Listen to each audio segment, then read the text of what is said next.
సీతారాములు అరణ్యవాసానికి వెళ్తున్నారు. అగ్రత ముందు రాముడు వెడుతున్నాడు, మధ్యలో సీతమ్మ నడుస్తోంది, వెనక లక్ష్మణస్వామి వెడుతున్నారు. వెడుతూ ఉండగా ఒక పెద్ద చెట్టు కనపడింది. ఆ చెట్టుకి తీగ అల్లుకుని పువ్వులు పూసింది, పెద్ద పెద్ద పువ్వులు. రాముడు చటుక్కున ఆగన్నాడు, లక్ష్మణ చూశావా, ఈ చెట్టు చాలా పెద్దదోయ్, కానీ చెట్టుకి చెట్టుగా అందం లేదు.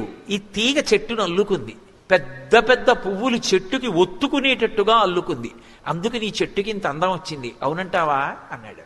అంటే ఆయన ఉద్దేశం ఏంటంటే, పురుషుణ్ణి చెట్టుతో చెప్తారు, నేను చెట్టు లాంటి వాణ్ణి, కానీ నాది కాదో గొప్ప, ఇటువంటి భార్య దొరికింది చూసావా, ఐశ్వర్యం అంతా వదిలేసి కూడా నన్ను అనుగమించి వచ్చింది, మీ వదిన వల్ల నా మనశ్శాంతి, ఆమె నా జీవితానికి భద్రత, ఆమె వలన ప్రశాంతంగా ఉన్నాను, ఇటువంటి భార్య దొరకడం కన్నా అదృష్టం ఏముంటుంది అన్నాడు.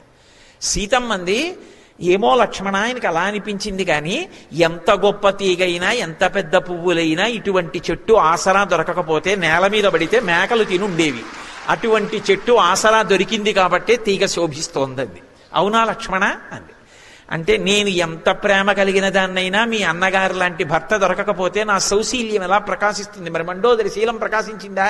మహాతల్లి, ఆవిడ గొప్ప పతివ్రత, మరి ఏది సీతమ్మని చెప్పినట్టు చెప్తావా అంటే చెప్పాలి కూడా నిజానికి, కానీ మరి సీతమ్మ వైభవంతో సమానంగా చెప్పట్లేదుగా, కాబట్టి మీ అన్నయ్య గొప్ప అంది.